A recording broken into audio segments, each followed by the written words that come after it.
Oke. Ya, terima kasih Pak Ahmad Juwaini ya selaku moderator kita pada pagi hari ini dalam kegiatan Diklat Nasional kita. Ya, sebelumnya Assalamualaikum warahmatullahi wabarakatuh.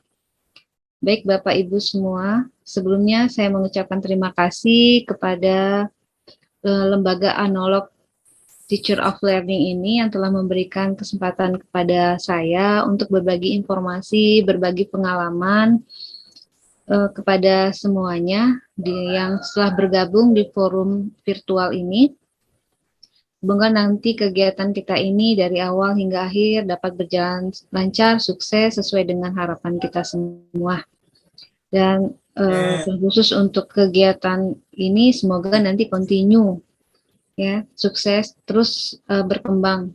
Begitu juga dengan lembaga analog Teacher of Planning ini, semoga nanti makin sukses, berkembang, dan semoga nanti fokusnya lebih meluas lagi. Amin, amin ya robbal alamin. Oke, langsung saja di sini mohon admin untuk men-share screen-nya materinya. Tunggu ya Bu, ini ya, lagi diproseskan.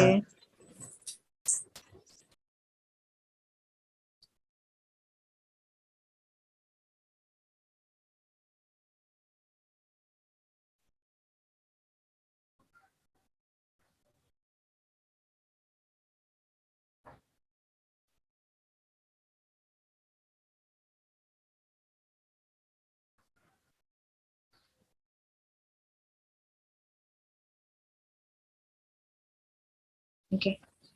Oke, terima kasih admin. Nah, di sini saya mengambil subtema ini membudayakan literasi sains untuk mahasiswa. Oke, next admin. Oke, di sini ada beberapa poin saja karena mengingat waktu, jadi ada 3 poin yang akan saya sampaikan, akan bagikan pengalaman kepada semuanya, yaitu mengapa sih literasi sains ini penting bagi mahasiswa, kemudian bagaimana literasi sains bagi mahasiswa tersebut, dan apa output bagi mahasiswa setelah dibudayakan literasi sains. Oke, next. Oke, di sini kenapa sih penting bagi mahasiswa?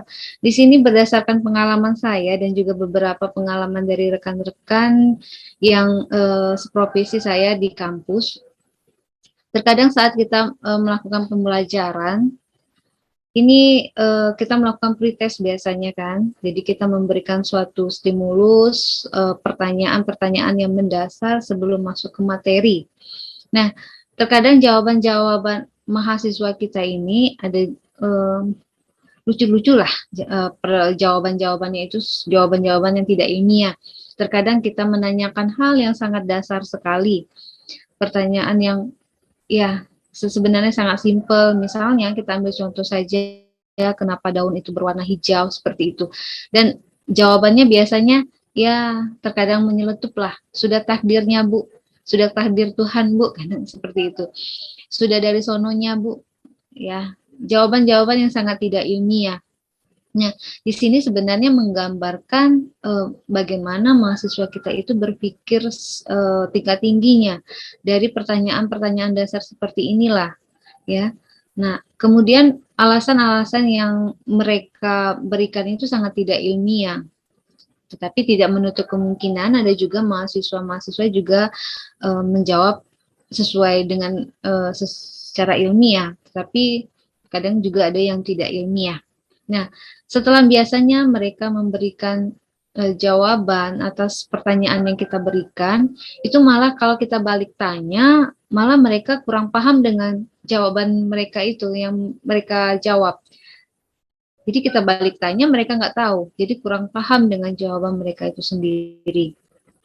Kemudian dengan kurang paham dan alasan tidak ilmiah menyebabkan tingkat pemahamannya masih rendah. Nah, itulah kenapa literasi sains ini penting dilakukan untuk menstimulus mahasiswa kita agar dapat berpikir lebih tinggi, berpikir reflektifnya seperti apa, berpikir kritisnya, yang berhubungan dengan sains. Ini tidak hanya mahasiswa yang mengambil bidang atau jurusan sains saja, karena semua perlu literasi sains ini untuk memacu, menstimulus pemikiran mahasiswa kita. Nah, dengan hal tersebut ada juga nih temuan-temuan saya dan rekan-rekan juga ini kurang memahami fenomena-fenomena atau isu-isu yang sedang berkembang dan mereka tidak memiliki solusi. Apa sih solusi yang pas secara ilmiah untuk menanggapi isu-isu atau fenomena yang terjadi pada saat ini? Itu beberapa alasan yang saya dapatkan kenapa literasi sains ini penting bagi mahasiswa. Selanjutnya, dengan adanya teknologi yang canggih, sebenarnya teknologi ini membantu proses pembelajaran kita di bidang baik itu tingkat saat ini tingkat SD, TK pun juga sudah pakai teknologi yang canggih ini sampai tingkat perguruan tinggi. Nah, teknologi ini sebenarnya membantu kita dalam proses pembelajaran, di mana mahasiswa benar-benar bisa mengakses informasi sangat luas. Namun sisi negatifnya ternyata teknologi ini malah membuat kemampuan baca mahasiswa itu menurun. Kenapa hal ini? Banyak yang saya temui, yang selama ini pengalaman saya dalam mengajar, di mana dengan teknologi yang canggih malah kemampuan baca mahasiswa itu menurun. Nah, kita ambil contoh saja. Pengalaman saya itu di mana saat kita memberikan materi, saat kita memberikan tugas, itu biasanya mereka gampang sekali mengakses informasi, mencari sumber-sumber melalui internet. Nah, langsung saja itu copy paste tanpa edit. Nah, sehingga saat mereka mempertanggungjawabkan hasil tulisan mereka, saat mereka mempertanggungjawabkan misalnya diskusi, presentasi, mereka nggak tahu apa yang mereka buat itu. Kenapa? Karena mereka tidak membaca terlebih dahulu apa yang mereka buat. Nah, disinilah ternyata teknologi ini membuat daya baca, kemampuan baca mahasiswa itu menurun. Mereka mau cepat-cepat saja, cepat dapat tugasnya, dan cepat mengumpulkan, semua serba instan. Nah, teknologi ini mereka tidak memanfaatkan dengan baik. Nah, oleh karena itu penting sekali ternyata literasi sains ini bagi mahasiswa sebenarnya untuk memicu mahasiswa tersebut untuk memahami, tujuannya adalah untuk memahami, ya, untuk mengetahui pengetahuan mereka setinggi mana kemampuan mereka memahami sains tersebut. Oke, admin tolong next. Nah, sebelumnya kita sedikit membahas tentang deskripsi atau definisi dari literasi sains tersebut ya. Mungkin Bapak Ibu semua di sini udah paham apa itu literasi sains. Jadi banyak sekali deskripsi atau ya definisi dari literasi sains ini dari beberapa para ahli. Jadi di sini saya mengambil salah satu di antaranya. Jadi literasi sains yang di sini saya ambil di sini merupakan pengetahuan seseorang. Seseorang ini bisa itu siswa, bisa itu mahasiswa, ataupun individu lainnya dalam menanggapi isu-isu atau fenomena di lingkungan sekitar terkait sains. Ini sangat penting. Jadi kenapa? Karena mahasiswa itu kan merupakan dia sudah mendapatkan kewajiban untuk melakukan tridharma perguruan tinggi. Nah, jelas mereka nanti akan berhubungan dengan literasi sains tersebut. Oke, next. Ya, ini. Jadi ini dimensi literasi sains. Jadi literasi sains di sini ada 4 dimensinya. Yang pertama, dimensi konteks. Nah, dimensi konteks ini adalah di mana mahasiswa ini mampu. Bagaimana kita bisa menilai kemampuan mahasiswa dalam memecahkan masalah. Jadi biasanya kalau kita melakukan proses pembelajaran, kita akan menyajikan suatu pertanyaan, kita akan menyajikan suatu permasalahan, apalagi kalau kita menggunakan pembelajaran inquiry. Kita tampilkan suatu permasalahan, isu-isu atau fenomena yang berhubungan dengan sains yang berkaitan dengan materi yang akan kita ajarkan. Nah, biasanya kita di sini kita akan melihat bagaimana mahasiswa itu berpikir tingkat tingginya, bagaimana mahasiswa itu mencari solusi, bagaimana mahasiswa itu dapat memecahkan masalah yang nyata. Nah, ini kita bisa melihat dari dimensi konteks ini. Jadi, Bapak Ibu sekalian, sering-seringlah menstimulus mahasiswa ataupun siswa untuk menggali pengetahuannya, sehingga mereka akan berpikir tingkat tinggi.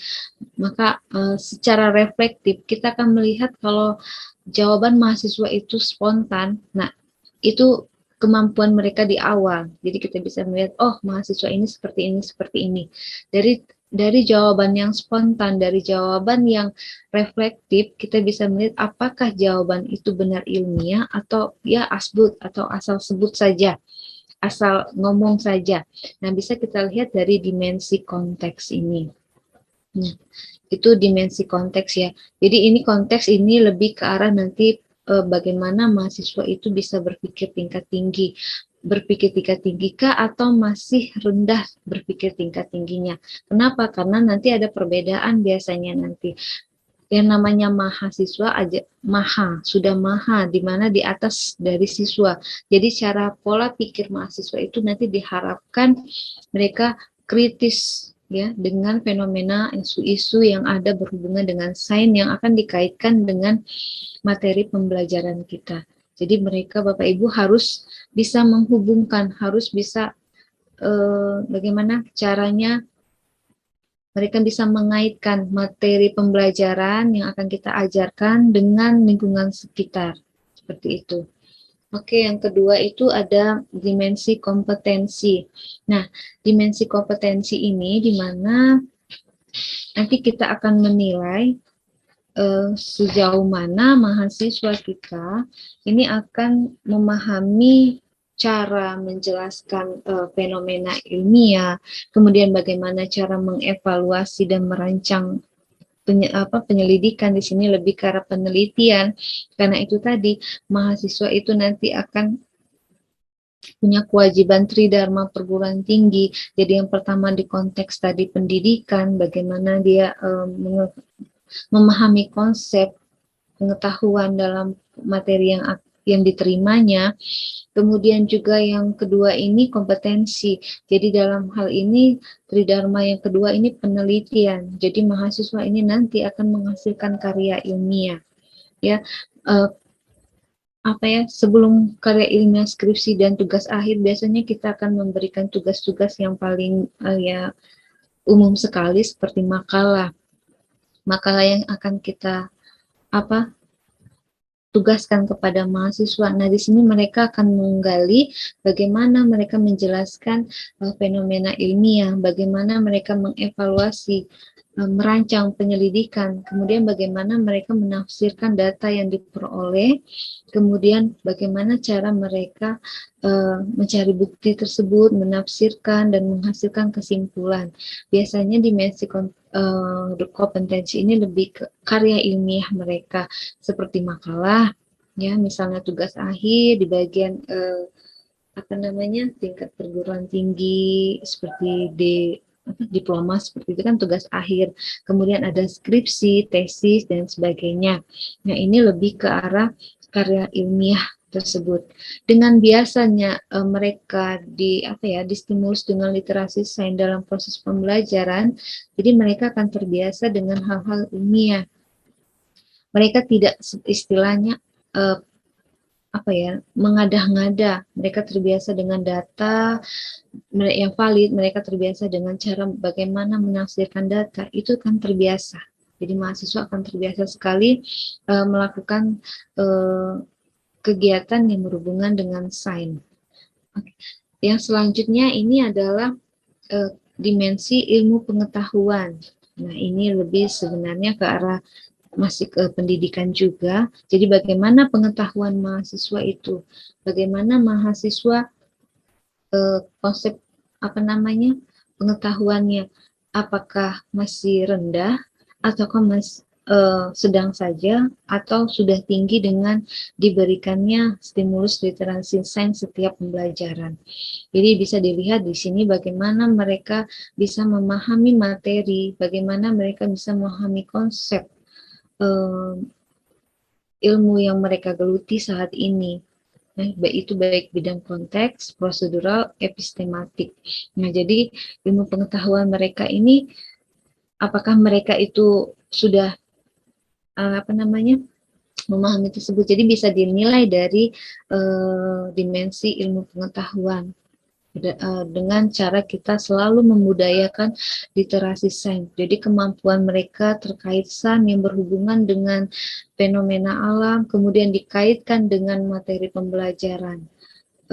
Semua bidang, semua jurusan yang mereka geluti, tidak hanya harus mahasiswa yang mengambil jurusan sains, misalnya MIPA, misalnya apalagi FKIP, misalnya biologi seperti saya ini, tidak semua pasti berhubungan dengan literasi sains, karena akan mengkaitkan fenomena di lingkungan sekitar dengan materi pembelajaran.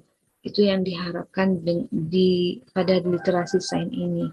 Sehingga nanti dimensi yang terakhir ini, dimensi yang keempat ini sikap.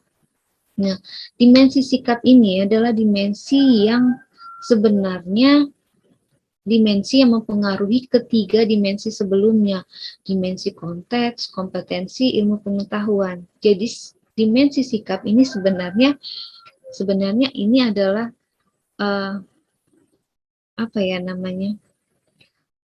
dia ini adalah marwahnya dari literasi sains ini dengan minat ya. Jadi di sikap ini ada minat sains. Jadi bagaimana kita seorang pengajar baik guru maupun dosen itu menstimulus minat mahasiswa itu atau siswa untuk ada rasa ingin tahu.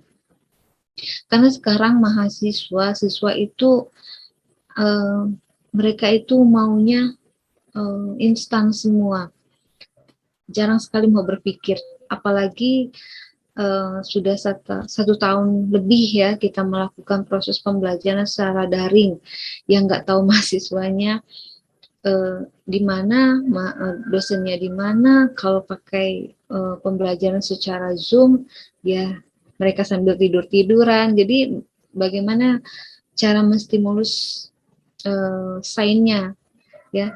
Nah, jadi disinilah nanti saat ini kan sudah mulai hampir pembelajaran kita, kuliah kita sudah mulai offline, kita sudah bisa tatap muka dengan prokes yang ketat.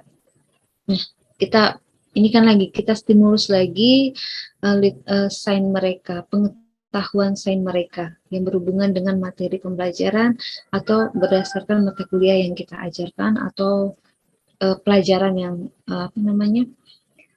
pelajaran yang akan kita sajikan. Bagaimana cara kita menstimulus mahasiswa agar mereka mempunyai rasa ingin tahu yang kuat. Karena mahasiswa ini kalau distimulus, disajikan dengan beberapa pertanyaan dan permasalahan, biasanya ada daya tarik. Nah, dosen ataupun guru itu mau tidak mau harus mengikuti zaman. Kita sebagai tenaga pengajar harus mengikuti zaman. Zaman apa saat ini? Kita kaitkanlah ya. Karena saat ini semua informasi itu banyak sekali diterima mahasiswa. Tidak hanya melalui internet seperti Google, ya, Mbak Google itu saja, tapi medsos, media sosial, sebagai tenaga pengajar kita harus pahami juga, kita harus memahami juga beberapa media sosial yang digunakan oleh mahasiswa. Kita harus update juga, kita harus ya ikut mau tidak mau, suka tidak suka, kita harus terjun juga ke dalam medsos yang biasa dipakai mahasiswa ataupun siswa ya. Jadi di sana ternyata banyak sekali ilmu-ilmu yang didapat, ilmu-ilmu ilmu-ilmu yang instan. Biasanya sekarang kan lebih, mohon maaf, mungkin ada yang tidak suka dengan TikTok ya, tapi mau tidak mau di TikTok itu kita harus melihat apa sih isinya. Nah, ternyata ada beberapa hal ya ilmu ya mereka dapatkan. Kenapa? Karena sekarang mahasiswa ataupun sekarang anggaplah manusia ini sukanya dengan eh, apa namanya informasi yang singkat, padat, jelas. Jadi kalau kita mengoceh, kalau kita menjabarkan materi yang panjang itu biasanya mahasiswa kurang tertarik. Tetapi kalau singkat, padat, jelas kayak di TikTok itu, ya ilmu yang singkat berapa menit saja, berapa detik saja mereka langsung paham. Nah, itulah kenapa dosen ataupun guru atau tenaga pengajar lainnya itu harus ya menstimulus minat mahasiswa agar mereka memiliki rasa ingin tahu yang kuat terhadap sains. Jadi ya ikut dulu. Setelah dia masuk ya rasa ingin tahunya kuat, maka nanti dia akan mulai mendekati rasa ingin tahu tersebut secara ilmiah. Jadi pendekatan ilmiahnya seperti apa? Dia bertanya, oh kenapa ini, kenapa ini? Mereka akan mencari tahu alasan, bukti-bukti. Nah, sehingga setelah mereka ingin tahu, maka muncullah kesadaran mereka, kesadaran terhadap lingkungan, tumbuhlah. Kenapa sekarang ini kesadaran lingkungan mulai agak minim? Ya mau tidak mau namanya akhir zaman sekarang, di mana pola pikir mahasiswa ya sudah bermacam-macam. Kesadaran lingkungan yang kesadaran sainsnya itu mulai agak menurun. Nah, kitalah selaku pendidik ini ikut terjun ke dalam hal tersebut. Kita bagaimana cara kita menstimulus sehingga mereka mempunyai rasa kesadaran lingkungan. Dengan memiliki kesadaran lingkungan ini, maka mahasiswa dia akan terbiasa dengan sikap ilmiah terhadap lingkungan, baik untuk dirinya, kemudian keluarganya, masyarakat, maupun lingkungan. Kenapa? Nah, di sikap ini juga nanti kegiatan apa namanya tuntutan mahasiswa dalam Tridharma perguruan tinggi tadi, di mana konten, kompetensi, ilmu pengetahuan itu di pendidikan dan penelitian. Nah, sikap ini, kesadaran lingkungan ini berhubungan dengan masyarakat.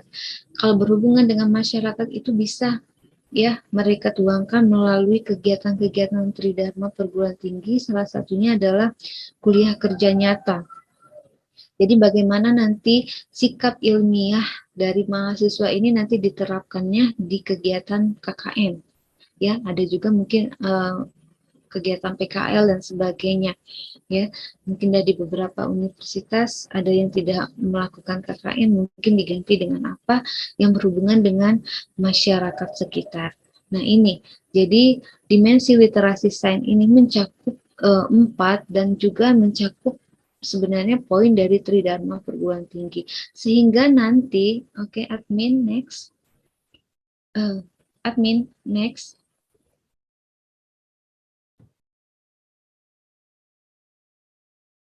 Ya, sehingga nanti output yang kita hasilkan dari kebiasaan kita membudayakan literasi sains, nanti mahasiswa kita itu terbiasa berpikir secara tingkat tinggi. Baik itu berpikir reflektif, kritis, itu diharapkan. Jadi kritisnya itu kritis yang terarah, tidak kritis yang asal-asal saja. Jadi mereka berpikir tingkat tingginya dengan kritis berdasarkan data, berdasarkan apa ya, data-data yang valid, tidak kritis asal saja. Jadi mahasiswa nanti terbiasa dengan berpikir tingkat tinggi, tidak lagi mereka menerima, tetapi mereka kritis nanti. Rasa ingin tahunya mulai muncul dengan seringnya kita stimulus literasi sains ini. Sehingga nanti akan dihasilkan mahasiswa yang dapat menghasilkan karya ilmiah dengan terbiasa nanti. Mereka akan menghasilkan karya ilmiah yang benar mereka lakukan.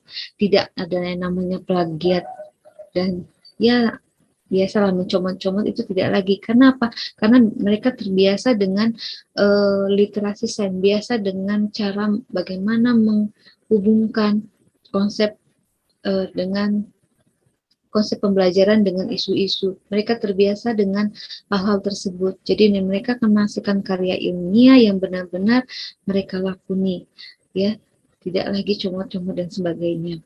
Kemudian dengan biasa kita membudayakan literasi sains, maka mahasiswa akan terbiasa nanti akan terbawa dari dirinya dan mereka akan mengaplikasikannya dalam ranah yang paling kecil aja dulu, keluarga mereka, ya, terbiasa mereka akan mengaplikasikan sikap ilmiahnya dalam keluarganya, kemudian dalam masyarakat, dan juga dalam lingkungan sekitar. Ini output bagi mahasiswa. Nah, yang terakhir jelas kalau ketiga ini bisa mereka geluti, mereka pahami, jelas nanti berhubungan dengan kemampuan kognitifnya, ya. Jelas nanti kalau dia terbiasa berpikir tingkat tinggi, memahami konsep, jelas nanti kemampuan kognitifnya meningkat. Ya. Jadi yang terbiasa hanya duduk diam saja biasanya kuliah, dengan sering kita mengasah, sering kita menstimulus dengan sains ini, maka mau tidak mau dia ikut juga dengan kawan-kawannya untuk berpikir tingkat tinggi sehingga mencari tahu, kemudian ya jelas nanti kemampuan kognitif meningkat sehingga nanti kita akan menghasilkan mahasiswa yang memiliki kualitas seperti itu, ya. Oke. Saya rasa demikian materi yang bisa saya bagikan, saya share pengalaman saya, yaitu membudayakan literasi sains bagi mahasiswa. Oke, terima kasih. Saya kembalikan ke moderator.